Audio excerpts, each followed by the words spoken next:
আসসালামু আলাইকুম, সকলকে স্বাগতম আরো একটি নতুন ভিডিওতে। এই ভিডিওতে আমরা দেখব আমাদের যে তৈরি করা HTML5 এবং CSS3 দিয়ে রেসপন্সিভ একটি ল্যান্ডিং পেজ ডিজাইন করছিলাম, এটাকে কিভাবে রেসপন্সিভ করা যায় সেই জিনিসটা আমরা দেখব। প্রথমে আমরা আমাদের হেডারটাকে রেসপন্সিভ করব, তারপরে বাকি সেকশনগুলো। তো রেসপন্সিভ কি সেটা আমরা অলরেডি সকলেই জানি। রেসপন্সিভ হচ্ছে আমাদের যে তৈরি করা ওয়েবসাইটটি ছিল সেটা যেই ডিভাইসে যত স্ক্রিনে ওপেন করব তত স্ক্রিনের মতো আমাদের ভিউ আসবে। যখন ছোট কোনো স্ক্রিনে ওপেন করব তখন তার ডিজাইন ভাঙবে না এবং ডিজাইন কোথাও নষ্ট হবে না। ওকে, চলুন শুরু করা যাক। তা আমাদের এই ছিল আমাদের ডিজাইন। এই হেডারকে আমরা যখন ছোট করব তখন যেন আমাদের এই হেডার ভেঙে না যায়। যেমন যখন আমরা কোনো মোবাইল স্ক্রিনে কোনো ওয়েবসাইটকে ওপেন করি তখন কি হয়, আমাদের মেনুটা কি হয়, যে হেডারটা থাকে মেনুগুলো একটা ক্লিকেবল মেনু হয়ে যায়। যখন ক্লিক করি তখন মেনুগুলো আসে, আদারওয়াইজ মেনুগুলো থাকে না। কারণ ছোট স্ক্রিনে যখন 400 অথবা 350 স্ক্রিনে থাকে তখন সবগুলো মেনু তারপর লোগো শো করানোর মতো জায়গা থাকে না, কারণ স্ক্রিনটা ছোট কিন্তু কন্টেন্ট বেশি। তার জন্য কি থাকে, একটা ক্লিকেবল মেনু থাকে যেখানে ক্লিক করলে মেনুগুলো আসে। ঠিক আছে, সেই জিনিসটা আমরা এখন তৈরি করব। তো যখন আমাদের স্ক্রিন সাইজ রেসপন্সিভ করার সিস্টেম যে অংশটাকে আপনি রেসপন্সিভ করবেন সেটাকে ইন্সপেক্ট করবেন। ইন্সপেক্ট করে সেটাকে স্ক্রিন ধরে দেখুন উপরে লেখা আছে রেসপন্সিভ। এখানে ক্লিক করলে ড্রপ ডাউনে আমরা অনেকগুলো ডিভাইসের নাম দেখতে পাচ্ছি। আমরা যে ডিভাইস সিলেক্ট করব ওই ডিভাইসের হাইড উইডথ এখানে চলে আসবে। ঠিক আছে, কিন্তু আমরা যখন আমরা শুধু রেসপন্সিভ সিলেক্ট করে রাখবো তখন এখানে সাইডে ধরে আমরা বড় করতে পারতেছি, ছোট করতে পারতেছি। কিন্তু যখন কোনো ডিভাইসকে সিলেক্ট করব, যেমন এখানে যদি এটাকে সিলেক্ট করি এবং 100% করে দিই তখন কিন্তু সাইডে ধরে বড় ছোট করার কোনো সিস্টেম থাকছে না, তখন এটা ফিক্সড হাইট উইডথ হয়ে যায়। কিন্তু আমরা কি সবগুলো ডিভাইসের জন্য একসাথে কাজ করব। আমরা শুধু এখানে রেসপন্সিভ সিলেক্ট করব এবং সাইডে ধরে ছোট করব, এবং এইভাবে সবগুলো সেকশন কাজ শেষ করার পরে আমরা ডিভাইসগুলো দিয়ে চেক করব প্রত্যেক ডিভাইসের জন্য কি ঠিক আছে কিনা। যদি ঠিক না থাকে তখন তত স্ক্রিনের জন্য আমরা কাজ করব। ঠিক আছে, তো আমরা রেসপন্সিভ যেহেতু সিলেক্ট করলাম, দেখুন যখন আমাদের হেডারের উপরে দেখুন উইথ বাড়বে কমবে। তো যখন 800 750 নিচে চলে যায় তখন মেনুটা অনেক ছোট হয়ে যায়, যেটা দেখা যাচ্ছে না। তার জন্য আমি কি করব, আমাদের যে হেডার অংশটা ছিল এর ভিতরে একটা কন্টেইনার ছিল, কন্টেইনার উইথ ছিল কত 80%।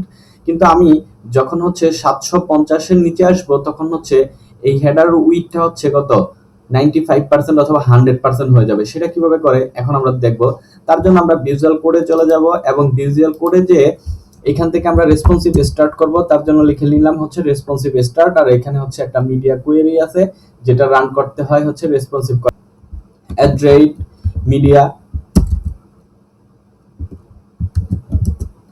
মিডিয়া দিয়ে ফার্স্ট ব্র্যাকেট ওপেন করবেন এবং তার ভিতরে আপনার লিখে দিতে হবে ম্যাক্সিমাম উইথ, মানে কত স্ক্রিনের জন্য আপনি কাজ করতে চান, কত স্ক্রিনে গেলে পরিবর্তনটা দেখতে চান সেই স্ক্রিনের সাইজ বলে দিতে হবে। তো ম্যাক্সিমাম উইথ আমি এখানে লিখে দিলাম কত 750 পিক্সেল। তারপর এখানে একটা কার্লি ব্র্যাকেট ওপেন করবেন এবং তার ভিতরে লিখে দিতে হবে। তো আমি এখানে কি করতে চাই, যে আমার হেডার অংশটা ছিল এই হেডারের ভিতরের যে কন্টেইনার আছে এই কন্টেইনারের উইথ কতটুকু করে দিব, কন্টেইনারের উইথ করে দিব আমি কত 95% উইথ। ওকে, এখন যদি সেভ করে যে রিলোড দেই দেখুন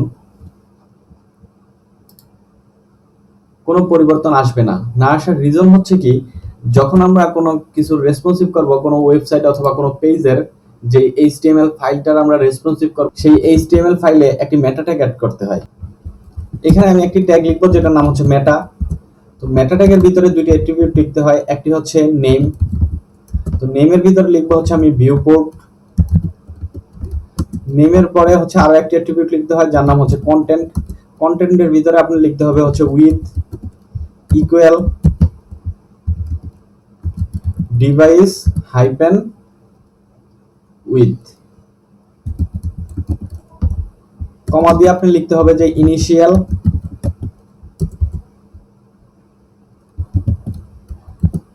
হাইপেন স্কেল ইকুয়াল 1। ওকে, যখন আপনি এটা লিখে আপনি মেটা ট্যাগটি অ্যাড করবেন, এখন যদি আপনি যে রিলোড দেন তাহলে কি হয় দেখুন, এখন যদি আমি রিলোড দেই, দেখুন আমাদের যে কন্টেইনারটা ছিল, কন্টেইনার উইথ ছিল কত প্রথমেই, দেখুন এই কন্টেইনারের উইথ, এখন দেখুন আমি একটু আগে লিখছি কত, এখানে এই লেফট সাইডে দেখুন, রাইট সাইডে এখানে 750 পিক্সেল যখন আসছে তখন হেডারের ভিতরে কন্টেইনার উইথ হয়ে গেল কত 95%। যখন আমি এই 750 এর বড় করব, এখানে খেয়াল করবেন 750 এর উপরে চলে যাব তখন এটার কাজ করবে না। দেখুন দেখুন 755 যখন আমি আসলাম তখন কন্টেইনার উইথ হয়ে গেল কত 80%। যখন আমি 755 নিচে 50 এর নিচে আসবো তখনই কত পার্সেন্ট হয়ে গেল 95%। এটা ছিল রেসপন্সিভের একটা কাজ। এখন আমি যেটা যখন আরো ছোট করব, দেখুন যখন ছোট করতেছি এখানে কিন্তু ভেঙে যাচ্ছে, কততে ভেঙে যাচ্ছে 580 নিচে, যখন 585 নিচে যাই তখন খেয়াল করুন, যখন হচ্ছে স্ক্রিনের সাইজ 600 নিচে যাবে তখন আমি কি করব, আমাদের যে ডান পাশে মেনুটা আছে মেনুটাকে ডিসপ্লে নান করে দিব, আর এখানে হচ্ছে একটা মেনু অ্যাড করব যেটা হচ্ছে ক্লিকেবল, একটা বার থাকবে যেখানে ক্লিক করলে বাকি মেনুটা চলে আসবে। সেটা কিভাবে করে চলুন দেখা যাক, একটু খেয়াল করুন। এখন আমি এইখানে একটা মেনু অ্যাড করব আমাদের কোডে। এইখানে আমি কি করব, এখানে মোবাইল মেনু নামে একটা ডিপ নিব,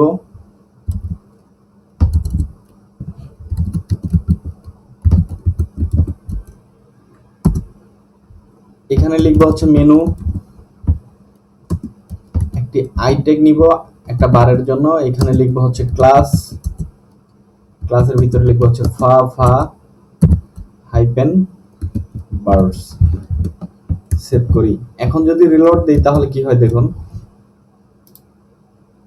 ওকে উপরে দেখুন একটা মেনু আর হচ্ছে একটা বার আসছে, কিন্তু এটাকে আমরা একটু ঠিক করব। এটাকে ঠিক করব কিভাবে, এটা থাকবে যখন হচ্ছে 600 পিক্সেলে আসবে তখন হচ্ছে কি আমাদের এই মোবাইল মেনুটা হচ্ছে চলে আসবে, আর হচ্ছে আমাদের যেই নেভিগেশনটা ছিল পূর্বের সেটা হচ্ছে কি হাইড হয়ে যাবে, ডিসপ্লে নান হয়ে যাবে। তো সেটা কিভাবে করে দেখুন, যখন এখানে আরেকটা মিডিয়া কোয়েরি লিখবো 600 পিক্সেলের জন্য, তো আমি এখানে লিখবো হচ্ছে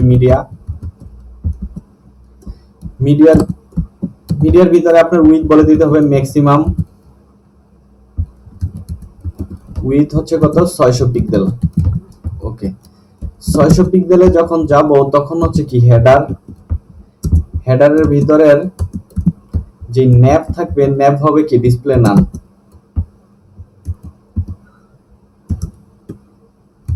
ওকে এখন যদি রিলোড দেই তাহলে কি হয়, ডিসপ্লে নান হয়ে গেল, আমাদের হেডার কিন্তু নেই। কিন্তু আমি চাচ্ছি কি এটা কিন্তু সবসময়ই থাকছে, দেখুন যখন স্ক্রিন বড় তখনও থাকতেছে এবং যখন স্ক্রিন ছোট তখনও কিন্তু এই মেনুটা থাকতেছে। কিন্তু আমাদের এটা প্রয়োজন কখন, যখন 600 পিক্সেলে আসবো তখন এটা থাকবে, আদারওয়াইজ থাকবে না। যখন 600 পিক্সেলে আসবে তখন হচ্ছে এই ছোট মেনুটা মানে বার যেটা থাকবে সেটা চলে আসবে, আর তার পূর্বে হচ্ছে কি 600 বড় যখন হবে তখন হচ্ছে আমাদের পূর্বের মেনুটা থাকবে। ঠিক আছে, তো সেটা করার জন্য আপনার যেই মোবাইল মেনুটা আছে মোবাইল মেনুটাকে বলে দিতে হবে নরমালি, এটা কোনো স্ক্রিনের ভিতর না, নরমালি হচ্ছে এই মোবাইল মেনুটা কি থাকবে, ডিসপ্লে নাম থাকবে। ওকে ডিসপ্লে নাম, ঠিক আছে। যখন আমি 600 পিক্সেল, দেখুন এখন হচ্ছে কি আমাদের মেইন মেনুটা আছে, যখন আমি 600 পিক্সেলের নিচে যাব তখন মেনুটার নাম হয়ে যাবে নেই। কিন্তু যখনই এটা না থাকবে, এটা চলে যাবে, তখনই আমাদের হচ্ছে কি মোবাইল মেনুটা চলে আসুক আমি চাই। তো মোবাইল মেনুটা দেখার জন্য এখানে আপনার এই 600 পিক্সেলে মোবাইল মেনুকে ধরে বলে দিতে হবে মোবাইল মেনুর ডিসপ্লে হচ্ছে ব্লক, ফ্লোট হচ্ছে রাইট,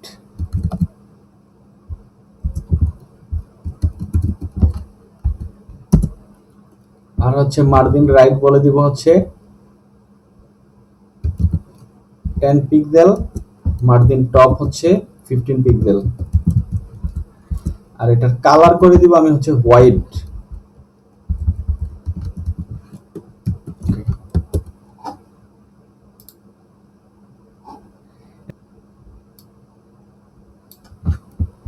35 পিক্সেল করে দিলাম। ওকে এখন আমি কি চাই, যখনই আমি এটা এখানে ক্লিক করব এটা কিন্তু চলে আসছে, দেখুন যখন হচ্ছে 600 পিক্সেলের বড় তখন হচ্ছে আমাদের মেন মেনুটি আছে, যখনই আমি 600 পিক্সেলের নিচে গেলাম তখনই কি হয় দেখুন আমাদের মোবাইল মেনুতে চলে আসছে, আর হচ্ছে মেইন মেনুটা কিন্তু চলে গেল। এখন আমি চাই এই মোবাইল মেনুতে যখন এই মেনু লেখাতে ক্লিক করব তখনই হচ্ছে কি আমাদের মেনুটা চলে আসবে। সেটা করে নিয়ে আসার জন্য এখন আমাদের একটু জাভাস্ক্রিপ্টের কোড অ্যাড করতে হবে। এই jQuery-র 2 লাইন কোড লিখতে হবে, যেটা হয়তো আপনারা এখন বুঝবেন না, কিন্তু তার জন্য আপনার বোঝার প্রয়োজন নাই। কিন্তু কি করতেছি সেটা খেয়াল করুন। তার জন্য হচ্ছে কি আমাদের jQuery-র হচ্ছে একটা লিংক অ্যাড করানো লাগবে। যেহেতু jQuery আমরা এখানে রান করতে চাচ্ছি, তো jQuery তার এমনি এমনি কাজ করবে না আমাদের এই HTML ওয়েবসাইটে। তো তার জন্য হচ্ছে jQuery-র একটা লিংক অ্যাড করতে হবে, যেটা jQuery-র অফিসিয়াল ওয়েবসাইট থেকেই পাওয়া যায়। আদারওয়াইজ হচ্ছে আরেকটা সিস্টেম আছে, যেটা হচ্ছে jQuery ডাউনলোড করে তারপরে হচ্ছে দুইটি ফাইল আমাদের ফোল্ডারের ভিতরে রেখে লিংক করাতে হয়। তো আমি অত ঝামেলাতে যাব না, আমি হচ্ছে ডিরেক্ট অফিসিয়াল যে লিংকটা আছে সেটা লিংক করাবো। ঠিক বডিটা শেষ হওয়ার পূর্বে আমি একটি লিংক অ্যাড করলাম, যেটা হচ্ছে jQuery-র। তার নিচে হচ্ছে স্ক্রিপ্ট নামে একটি ট্যাগ নিতে হবে, যেখানে আপনার স্ক্রিপ্টটা লিখতে হবে। এখন আমাদের এই স্ক্রিপ্ট ট্যাগের ভিতরে jQuery-র কিছু কাজ করতে হবে। তার জন্য হচ্ছে কি আমাদের কোথায় আমরা যখন হচ্ছে যে মোবাইল মেনুতে ক্লিক করলে আমাদের কি হবে, মেইন মেনুটা চলে আসবে। তো সেটার জন্য আপনার মোবাইল মেনুকে ধরতে হবে। আর জাভাস্ক্রিপ্টে সেটা ধরার সিস্টেম হচ্ছে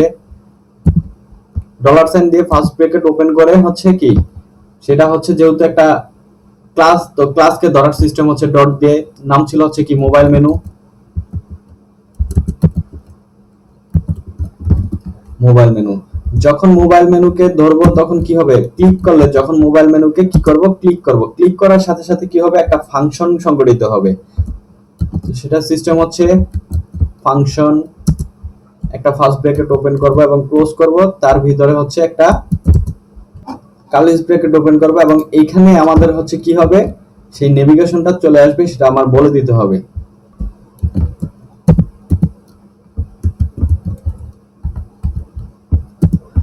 সেটা কিভাবে আসবে, স্লাইড টগল।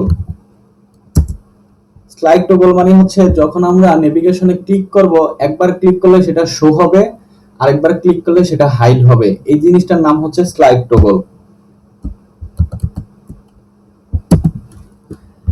সেভ করি। এখন যদি আমরা যে রিলোড দেই তখন কি হয় দেখুন, এখানে আমাদের মোবাইল মেনু আছে। যখনই আমি ক্লিক করলাম, ক্লিক করার সাথে সাথে কিন্তু আমাদের অরিজিনাল যে নেভিগেশনটা ছিল সেটা চলে আসতেছে। কিন্তু আমি চাচ্ছি কি এটা নিচে নিচে আসুক, ঠিক আছে? তো এটা নিচে নিচে নিয়ে আসার জন্য আমার হচ্ছে এখন একটু ডিজাইন করা লাগবে। ওকে, 600 পিক্সেলে আমি বলে দিব যে নেভিগেশনের ভিতর ইউএল আছে, ইউএল এর উইডথ হবে কত, 100%।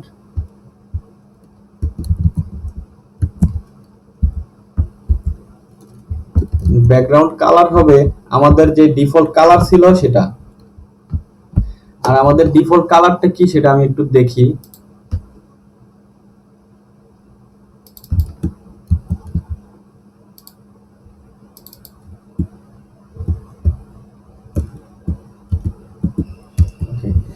এখন আমাদের ডিফল্ট কালারটা আমি ব্যবহার করলাম এবং এটার উইথ 100% করে দিলাম।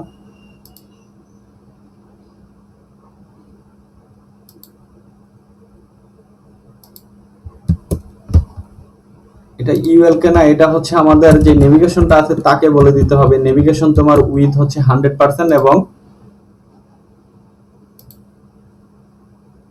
ওকে,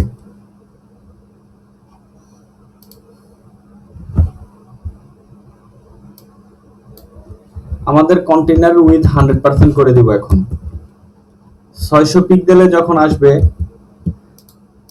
যে কন্টেইনারটা ছিল 600 পিক্সেলে আসলে সেই কন্টেইনার উইথ হয়ে যাবে কত, কন্টেইনার উইথ হয়ে যাবে 100%। সেভ করে এখন যদি রিলোড দেই তখন কি হয় দেখুন। ওকে, এখন আমি চাই এই মেনুগুলো হচ্ছে কি কি হিসেবে আসবে, নিচে নিচে আসবে। তো নিচে নিচে নিয়ে আসার জন্য আমাদের যে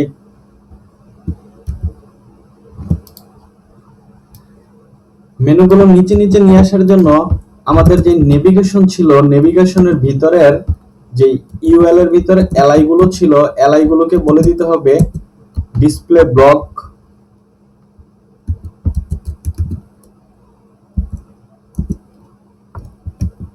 টেক্সট লাইন সেন্টার। এখন যদি যে রিলোড দেই তখন কি হয় দেখি। ওকে, দেখুন চলে আসছে। এখন প্রত্যেকটা এলআর ভিতরে আরো একটু গ্যাপ চাই, তার জন্য হচ্ছে মার্জিন বটম দিব আমি হচ্ছে কত, 20 পিক্সেল।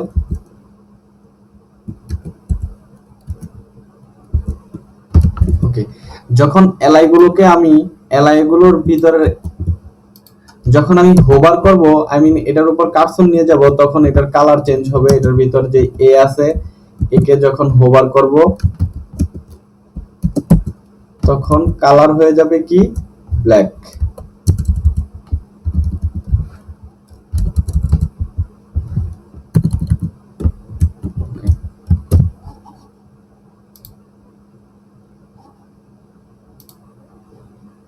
দেখুন, যখনই আমি ক্লিক করলাম, একবার ক্লিক করলাম আমাদের মেনু চলে আসলো, আরেকবার ক্লিক করলাম আমাদের মেনু চলে গেল, একবার ক্লিক করলাম চলে আসলো, আরেকবার ক্লিক করলাম চলে গেল। এই ছিল আমাদের মেনু রেসপন্সিভের কাজ। যখনই হচ্ছে বড় হয়ে গেল দেখুন, তখন কিন্তু সেই মেনু আর নেই।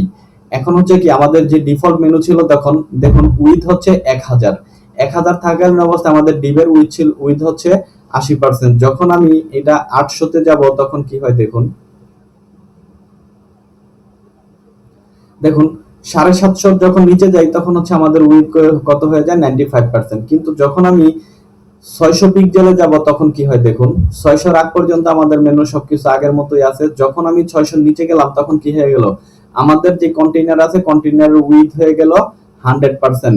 আর হচ্ছে আমাদের যে মেনুটা ছিল, মেইন মেনুগুলো ছিল সেগুলো হাইড হয়ে গেল। আর এখানে হচ্ছে একটা মোবাইল মেনু চলে আসলো, যেখানে ক্লিক করার সাথে সাথে আমাদের মেনুটা চলে আসতেছে। এখন এখানে হোভার করলে একটা পরিবর্তন হয়, যেটা হচ্ছে এখানে রেসপন্সিভ করে রাখছি তার জন্য বোঝা যাচ্ছে না। এটা বোঝা যাবে যখন আমি এটাকে ব্রাউজারটাকে ছোট করব, তখন দেখুন এই অবস্থা। এটা হচ্ছে কিন্তু আমি ব্রাউজারটাকে ছোট করলাম, এখন কিন্তু রেসপন্সিভ করে ইন্সপেক্ট করে ছোট করিনি। যখনই 600 পিক্সেলের নিচে আসলো তখন আমাদের মেনুটা এমন হয়ে গেল, যখনই ক্লিক করলাম চলে আসলো, যখন কার্সর নিয়ে গেলাম তখন হচ্ছে কি মেনুগুলোর কালার কিন্তু চেঞ্জ হচ্ছে। ঠিক আছে, এই ছিল আমাদের হেডারের রেসপন্সিভনেস। একটু এই ছিল আমাদের হেডারের রেসপন্সিভ এই ছিল আমাদের হেডারের রেসপন্সিভনেস। তারপরের ভিডিওতে আমরা দেখব হচ্ছে পরের সেকশনটিকে কিভাবে রেসপন্সিভ করা যায়। আল্লাহ হাফেজ।